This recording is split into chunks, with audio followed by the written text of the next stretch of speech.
Bismillahirrahmanirrahim. Assalamualaikum warahmatullahi wabarakatuh. Pada kesempatan kali ini kita bersama-sama akan mendemonstrasikan pemanfaatan salah satu aplikasi yang kami kembangkan, yakni My Thesis Information System atau disingkat MITS-IS. Di layar kita sudah ada 3 emulator. Masing-masing emulator ini merepresentasikan 3 bentuk aplikasi berdasarkan grup pengguna. Yang di sebelah kiri ini adalah MITS-IS untuk pengguna admin, kemudian yang di sebelah kanan adalah MITS untuk pengguna mahasiswa, dan yang di tengah adalah MITS-IS untuk pengguna dosen atau pembimbing.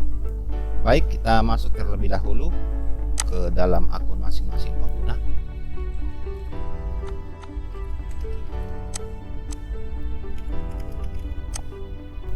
Nah, inilah tampilan awal dari masing-masing aplikasi sesuai pengguna pada sistem informasi ini. Di sini ada admin, kemudian tampilan utama dari aplikasi dosen, dan tampilan utama dari aplikasi mahasiswa di sebelah kanan. Untuk selanjutnya kita asumsikan bahwa mahasiswa ini telah memenuhi syarat untuk mengajukan pembimbingan proposal yang sebelumnya sudah dilakukan pengurusan ke administrasi program studi atau pihak lainnya yang memberikan verifikasi terhadap kelengkapan atau syarat-syarat yang harus dilakukan oleh mahasiswa. Sekarang kita tinggal melakukan penetapan judul mahasiswa ke dalam sistem dan pemosisian pembimbing untuk mahasiswa terkait ke dalam sistem ini. Kita masukkan judulnya terlebih dahulu. Kita pilih tahun, kemudian kita tetapkan pembimbingnya. Di sini ada 2 pembimbing, ada pembimbing 1 dan pembimbing 2. Kemudian kita sematkan atau kita unggah surat keputusan. Kemudian kita tetapkan waktunya. Nah, setelah dikirimkan atau setelah direkam informasi yang tadi, di sini telah berubah aplikasi atau tampilan utama aplikasi dari mahasiswa, di mana pada bagian notifikasi ini ada 1 notifikasi yang harus dikerjakan oleh mahasiswa terkait. Jadi si mahasiswa ini harus mengikuti arahan dari setiap notifikasi yang dia terima. Di sini mereka harus melengkapi proses submisi untuk konsultasi atau pembimbingan dengan dosen. Yang harus dilakukan adalah mengupload atau mengunggah file proposalnya. Kemudian setelah diunggah file proposal tersebut, ini akan secara otomatis terkirim ke dosen untuk dilakukan pembimbingan. Baik, kita kirim. Nah, ini sudah masuk notifikasi ke dosen untuk segera ditindaklanjuti. Perlu kami jelaskan juga bahwa setiap notifikasi yang ada ini tidak akan hilang kecuali instruksi yang ada dalam notifikasi ini telah selesai dilakukan oleh si penerima notifikasi. Sekarang di sini instruksinya adalah bahwa pembimbing harus membuat satu counseling thread atau membuat satu topik yang akan dijadikan bahan untuk diskusi atau bahan untuk pembimbingan ke mahasiswa terkait. Oke, kita buat thread terlebih dahulu. Sini belum ada thread, kita buat thread atau topik yang akan dijadikan bahan untuk pembimbingan dengan mahasiswa. Mungkin setelah membaca proposal yang ada, ya, di sini ada file proposal, ya, sebelumnya dibaca oleh dosen terkait. Kemudian ketika dosen terkait menemukan hal yang perlu didiskusikan atau hal yang perlu diinstruksikan lebih lanjut ke mahasiswa, maka dosen terkait harus membuat satu thread atau satu topik pembahasan. Nah, di sini tadi kita sudah membuat satu thread tapi tidak merekamnya, sehingga thread tersebut menjadi draft. Ya, kita edit draft ini untuk kita kirimkan kepada mahasiswa. Nah, draft juga berguna ketika tiba-tiba koneksi terputus dan thread ini atau topik ini belum terkirimkan, maka dia akan secara otomatis tersimpan ke dalam sistem kita kirimkan, dan ini secara otomatis dan secara real time akan terkirim ke mahasiswa. Oke, sudah terlihat di sini ada notifikasi ke mahasiswa untuk ditindaklanjuti, maka mahasiswa tersebut harus menindaklanjuti apa yang sudah dikirimkan oleh dosen terkait. Nah, ketika di sini ada instruksi untuk merevisi, maka sebelum membalas tentunya si mahasiswa ini harus merevisi terlebih dahulu. Setelah direvisi, kemudian instruksi ini dibalas oleh mahasiswa. Mahasiswa sudah melakukan revisi terhadap proposalnya. Oke, kemudian dikirimkan ke dosen terkait. Nah, jika dosen terkait merasa bahwa balasan atau revisi dari mahasiswa belum cukup, ini kemudian bisa dibalas ulang oleh dosen. Oke. Nah, di sini kita akan sampaikan bahwa terjadi diskusi antara kedua belah pihak, antara mahasiswa dan dosennya, dosen pembimbingnya, sesuai dengan topik atau sesuai dengan thread yang disampaikan terdahulu. Dan jika dosen merasa bahwa thread ini sudah terpenuhi atau balasan dari mahasiswa sudah terpenuhi, maka si dosen bisa melakukan penutupan thread ini dengan mengklik mark as solved. Ya, di sini ketika ini diklik, maka thread ini akan tertutup, yang berarti bahwa pembahasan tentang topik atau tentang apa yang diinstruksikan pertama kali oleh dosen ini sudah terpenuhi atau sudah dipenuhi oleh mahasiswa. Jadi kita tutup di sini dengan mengklik mark as solved. Nah, di sini masih ada notifikasi yang tersisa. Kita hapus dulu notifikasinya, kemudian kita tutup. Nah, ketika ini tertutup, maka kedua belah pihak tidak bisa lagi melakukan diskusi tentang topik yang ada.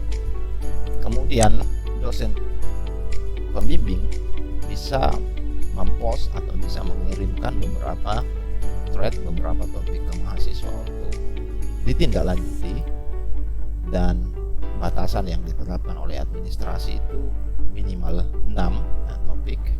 Namun setiap balasan yang dilakukan oleh dosen terkait itu terhitung satu thread, ya, satu topik. Setiap balasan pada thread yang ada dan pada topik yang ada itu juga dihitung sebagai satu thread, sehingga ketika di dalam satu thread ini ada satu balasan yang dilakukan oleh dosen, berarti di sini sudah terpenuhi dua thread. Berarti ketika batasan minimalnya adalah 6, maka tinggal 4 lagi. Kita buat 4 thread di sini.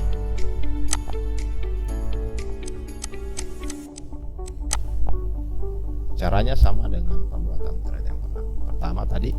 Nah, ketika sudah memenuhi, ya, maka di sini ada tombol yang muncul baru, yakni approve and sign proposal, tapi tombol ini tidak bisa diimplementasikan terlebih dahulu karena thread-thread yang ada ini belum dibalas oleh mahasiswa terkait.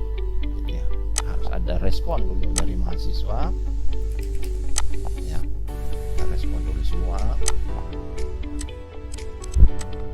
Nah, kemudian respon tersebut harus disetujui dulu oleh dosen terkait dengan cara yang sama dengan tadi, mark solve, ya. Nah, kalau kita approve langsung ini masih tidak memungkinkan. Kita approve semua balasan yang dikirimkan oleh mahasiswa. Ya, tinggal satu lagi.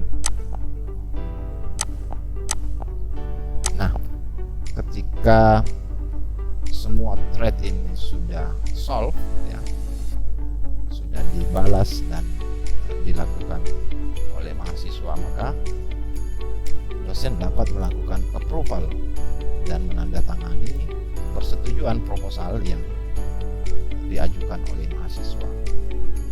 Di sini kita lakukan approval. Untuk melakukan konfirmasi, dosen harus menandatangani ini, kemudian mengklik approve now. Nah, ketika proposal ini sudah di-approve atau the first advisor, pembimbing pertama sudah meng-approve, maka di layar mahasiswa ini sudah muncul approve and sign, dan juga bisa menampilkan timeline dari persetujuan atau dari konsultasi yang berjalan antar dosen dan mahasiswa. Dan ini juga tentunya harus dijalankan oleh pembimbing kedua yang sudah ditetapkan tadi, karena di sini pembimbing kedua sama sekali belum melakukan proses pembimbingan dengan mahasiswanya. Baik, untuk melengkapi ini kita lakukan aktivitas untuk pembimbing kedua. Kita masuk.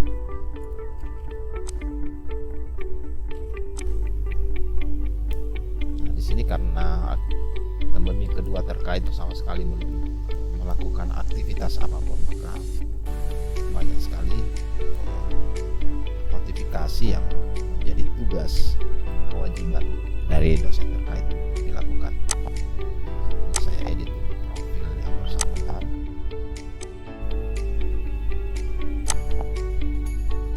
Oke, baik. Di sini dosen terkait dapat memilih mana yang akan dibimbing terlebih dahulu dari beberapa pembimbingan yang sementara aktif. Kita lakukan dulu untuk yang tampil di layar mahasiswa ini, sialnya. Oke, kita lakukan serupa dengan yang dilakukan oleh pembimbing pertama. Nah, ini sudah aktif, berarti sudah bisa melakukan proses pembimbingan dengan pembimbing kedua. Sama dengan proses pembimbingan kedua, ini harus 6 kali minimal atau 6 thread minimal yang terposting di lembar pembimbingan untuk proposal ini. Nah, sudah muncul proof and sign, tapi thread ini atau topik ini belum dibalas oleh mahasiswa. Kita balas dulu di layar mahasiswa. Semuanya berjalan real time dan bisa kita lihat di masing-masing layar saling terhubung secara real time. Nah, setelah terbalas oleh mahasiswa, tugas yang diberikan oleh dosen dari 6 thread ini, kemudian yang dilakukan oleh dosen adalah menerima atau menyepakati balasan dari mahasiswa tersebut. Untuk selanjutnya dilakukan approval. Tinggal satu lagi. Nah, semuanya sudah close dan sudah solve, maka dosen, nah di sini semuanya sudah solve, dosen sudah bisa melakukan approval. Jadi dosen pembimbing kedua ini sudah bisa melakukan approval sebagaimana yang dilakukan tadi oleh dosen pertama. Di sini sudah tidak ada tugas lagi yang diharuskan kepada mahasiswa untuk dilakukan. Oke, di layar dosen ini kita lakukan approve. Nah, setelah approval ada tugas baru yang harus dilakukan oleh mahasiswa di sini, yaitu mengunggah research letter, ya, surat penelitian. Dan untuk proses selanjutnya kita akan jelaskan di bagian kedua. Terima kasih. Wassalamualaikum warahmatullahi wabarakatuh.